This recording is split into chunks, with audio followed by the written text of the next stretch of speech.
મોહન હજુ ક્યાં રહ્યો? એની મોડા પડવાની ટેવ મને સહેજ પણ ગમતી નથી. અરે આવે છે, થોડી ધીરજ તો રાખો.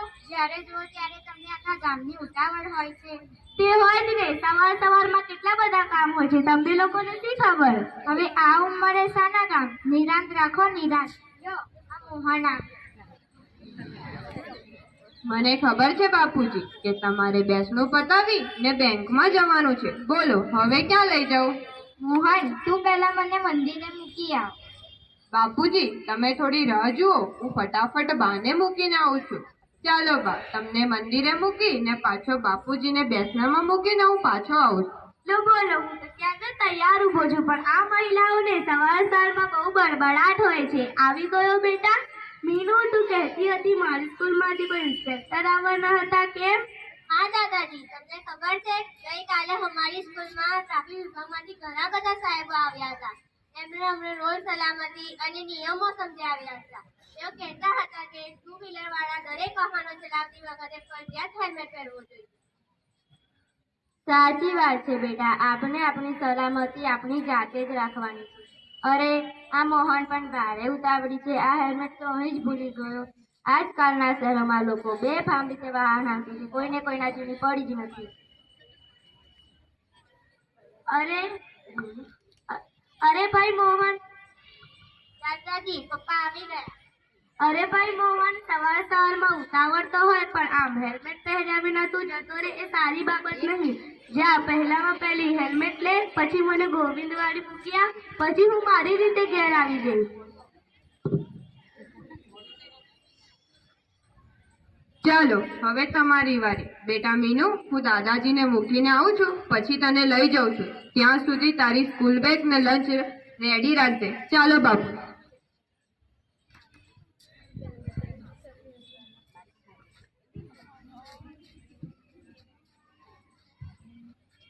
મીનુ, ડેડી ક્યાં ગયા?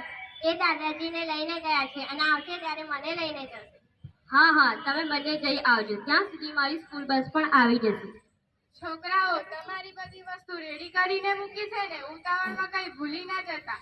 મારે હજુ ઘણા કામ કરવાના બાકી છે. સવાર સવારમાં નથી પહોંચી વળાતું.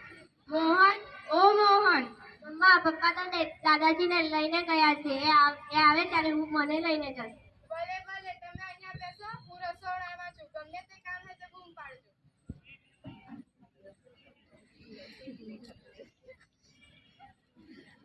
અરે વાહ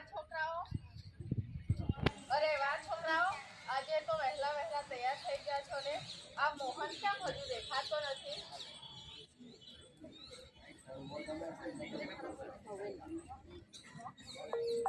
અરે વાહ છોકરાઓ,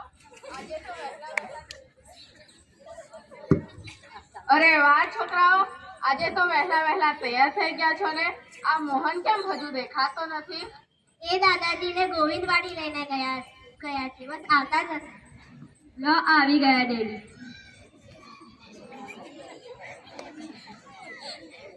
ઓહો, આજે બહુ ઝડપી લાગો છો ને? શું આજે બહુ ઓફિસમાં કામ હતું?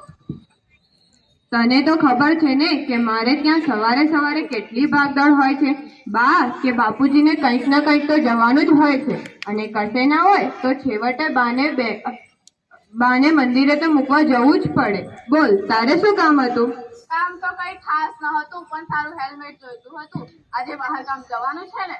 તો એમાં શું, લઈ જજે ને. મારાથી તને ના પડાય ખરી, પણ એક કામ કરજે, આ છોકરાઓનું કામ પતાવી આવું, પછી તું લઈ જજે. ઓકે? ઓકે, હું અડધો કલાક પછી આવું છું. ચલ. આ મફતભાઈ શા માટે આવ્યા હતા? તને તો ખબર છે ને કે મફત ને મફતનું મળતું હોય ત્યાં જ જાય. કહેતો તો કે તમારી જોડે હેલ્મેટ હોય તો મને આપજો, મારે કાલે મારી ઘેરવાળી જોડે બહાર ગામ જવાનું છે.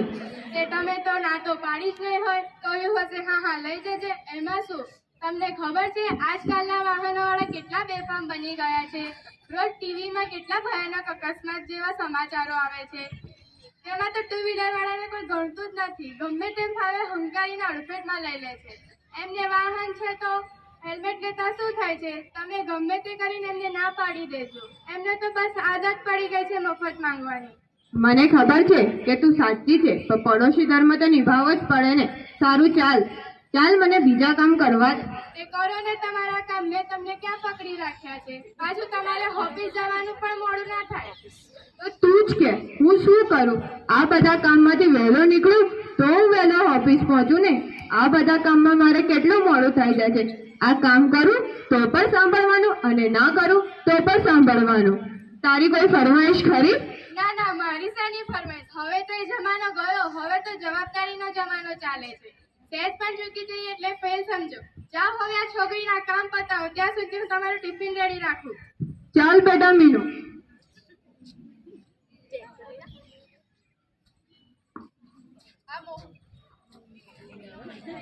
આ મોહનભાઈ જો આવ્યા નથી.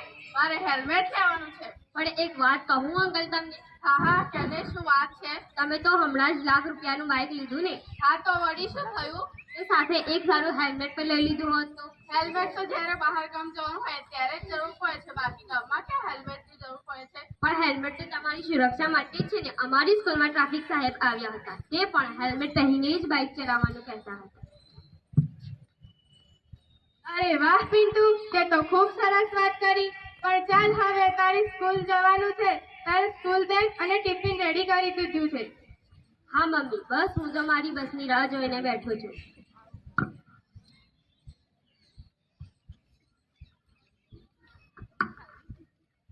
આ પિન્ટુના પપ્પા હજુ દેખાયા નહીં.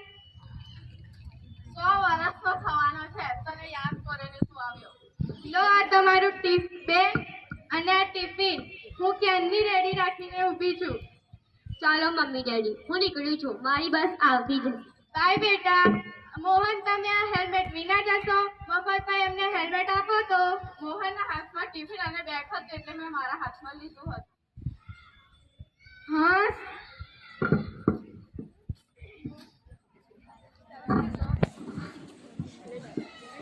બહુ બેટા, બધા પોતપોતાના ઠેકાણે પડી ગયા. હા બાપુજી, પિન્ટુ અને મીનુ સ્કૂલે ગયા. પિન્ટુના પપ્પા ઓફિસે જવા નીકળી ગયા છે. સારું. હલો. હા શું? હે શું થયું રાધા? શું થયું? હલો હલો, કોણ? હા, હું મોહનના પિતાજી બોલું છું. શું કહ્યું? મોહનનું એક્સિડન્ટ થયો છે. માથામાં ગંભીર ઈજા પણ થયો છે. સિવિલ હોસ્પિટલમાં લાવ્યા છો? હા, અમે આવીએ છીએ.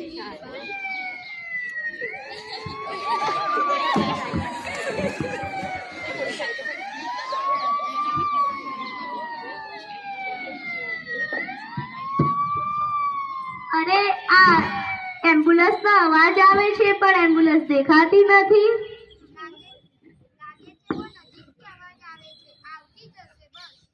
મને માફ કરી દો. આ બધું મારા જ કારણે થયું છે. આ હેલ્મેટ તો પિન્ટુના પપ્પા પાસે હતું. તમારી પાસે ક્યાંથી?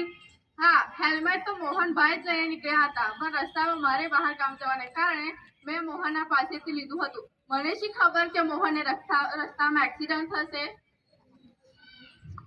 અંકલ, તમે મારા પપ્પાનું હેલ્મેટ ન લઈ ગયા હોત.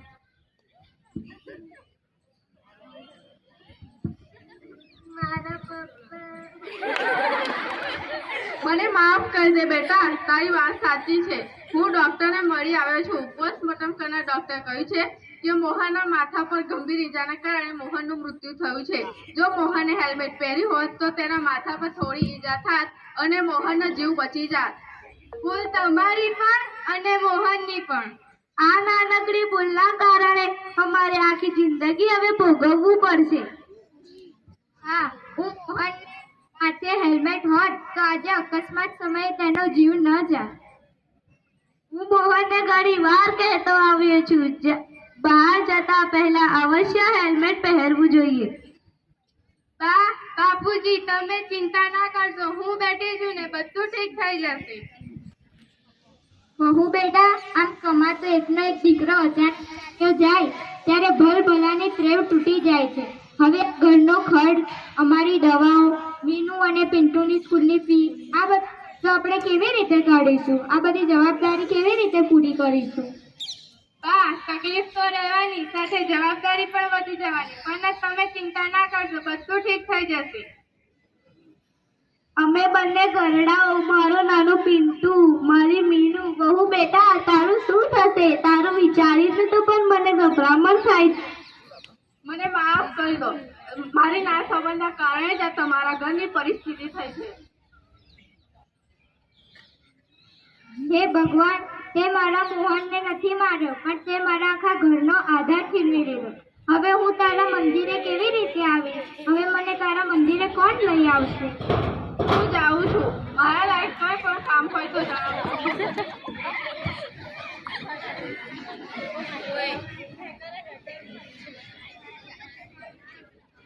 મમ્મી, સ્કૂલની ફી ભરવાનો સમય થઈ ગયો છે. આજે જ મારા સાહેબે મને જલ્દી ફી ભરી દેવા કહ્યું છે. મીનુની ફી પણ ભરવાની છે. હા, મને ખબર છે તારી સ્કૂલની ફી ભરવાની. હું તારા દાદાજીને વાત કરું છું. બહુ બેટા, કેમ ચિંતામાં લાગુ છું? શું વાત છે? હા, પિન્ટુ અને મીનુની સ્કૂલની ફી ભરવાનો સમય થઈ ગયો છે અને ઘરમાં પણ થોડી વસ્તુ ખૂટી ગઈ છે, તે લાવવાની છે. મોહનના ગયા પછી ઘરમાં આર્થિક પરિસ્થિતિ ઊભી થઈ છે. સાચી વાત છે બેટા, આપણે હવે એક પેશન ઉપર જ જીવવાનું છે, એટલે હવે આપણે કરકસર કરીશું.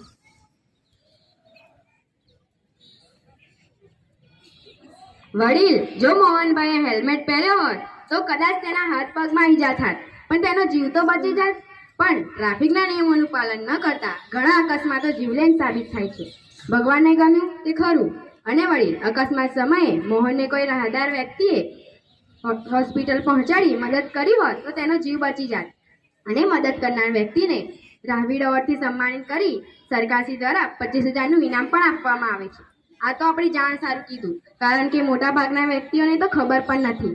અને સરકારશ્રીની નવી યોજના પણ શરૂ થઈ છે. તેમાં રોડ અકસ્માતમાં ઈજા પામનાર વ્યક્તિને પૈસા 1.5 લાખ સુધીની કેશલેસ સારવાર પણ મળી રહેશે. હવે તમારી સાથે જે થયું તે બીજા કોઈ પરિવાર સાથે ન થાય અને કોઈના ઘરનો આધાર ન છીનવાય તથા આપણા સગા સંબંધી નાગરિકો ટ્રાફિકના નિયમોનું પાલન કરે અને ટુ વ્હીલર ચલાવતી વખતે અવશ્ય હેલ્મેટ પહેરે તેવું જાણ કરું છું.